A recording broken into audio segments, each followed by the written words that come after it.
Hello बच्चों, चलो question पढ़ते हैं। क्वेश्चन अपने पास कॉट ऑफ समेशन। अच्छा पहले सम को अलग सॉल्व कर लेते हैं। सम को लिख लेते हैं समेशन ऑफ, अब बाद में कॉट एस की वैल्यू निकाल लेंगे। तो सम को अलग से लिखने से क्या होगा, कॉट इनवर्स ऑफ।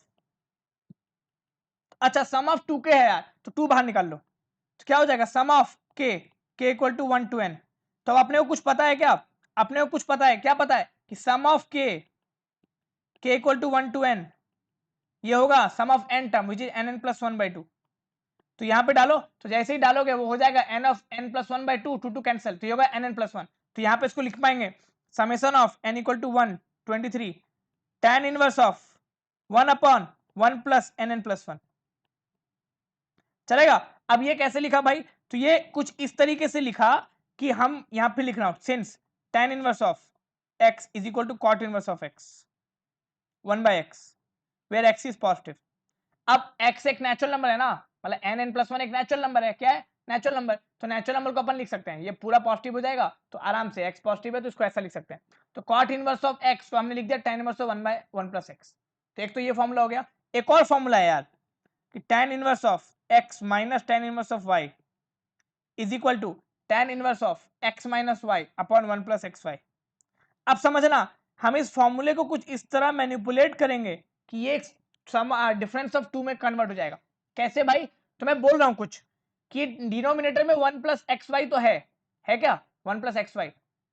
न्यूमरेटर में अगर मैं इसको लिख पाऊं n प्लस 1 माइनस एन, तो अपना काम हो जाएगा।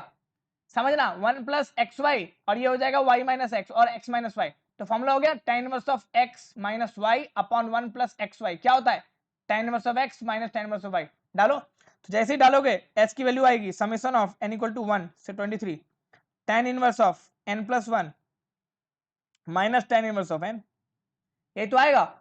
तो अब n की वैल्यू डालना शुरू करो, तो n की वैल्यू डालो 1, तो क्या आएगा tan inverse of 2 minus tan inverse of 1। n की वैल्यू डालो 2, तो tan inverse of 3 minus tan inverse of 2। n की वैल्यू डालो 4 3, तो क्या होगा dot dot last value tan inverse of n plus 1 minus tan inverse of n।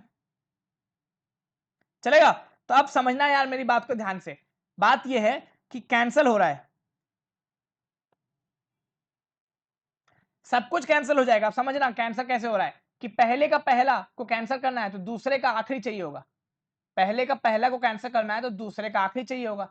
अब उसी तरह ये इसका आखिरी है तो इसको कैंसिल करने के लिए क्या होगा, पिछले का पहला चाहिए होगा, अवेलेबल नहीं है तो ये कैंसिल नहीं होगा। इसको कैंसिल करने के लिए आगे वाले का दूसरा वाला चाहिए, अवेलेबल नहीं तो ये भी कैंसिल नहीं होगा। इसका आंसर होगा s is equal to tan inverse of n plus 1 minus tan inverse of 1, tan inverse of 1। तो यही तो आंसर होगा। चलेगा। अब बाहर में समेशन है यार, बाहर में क्या है, समेशन है। पहले तो summation of n equal to 1 से 23 है, 1 से 23 है। तो यहाँ पे जब हमने डाला ना तो लास्ट टर्म 23 होता है, तो 23 प्लस 1 कितना को 24, तो 24 और ये 23, तो ये तो कट गया। तो आंसर अपना क्या होगा, लास्ट वाला होगा 24। तो tan inverse of 24 minus 20 tan inverse of 1, ये अपना आंसर आ जाएगा। ये क्या आ जाएगा, आंसर। तो अब समझना कि s की वैल्यू तो ये आ गई, तो अपने को चाहिए क्या, अपने को चाहिए cot s, अपने को चाहिए cot ऑफ s। तो cot s हो जाएगा cot of tan inverse of 24 minus tan inverse of 1, ये तो होगा। अब cot को लिख सकते हैं 1/10, लिखो, लिख सकते हैं क्या, तो बिल्कुल लिख सकते हैं। अब समझना twist, tan of a minus b का फॉर्मूला, इसको बोल दो a, इसको बोल दो b। अब जैसे ही a और b बोले तो tan a की वैल्यू कितनी आ गई 24 और tan b की वैल्यू आ गई 1। तो अब यहां से डिनोमिनेटर में फॉर्मूला लगा तो tan of a minus b, तो होगा nothing but tan a minus tan b, तो tan a minus tan b upon 1 plus tan a tan b।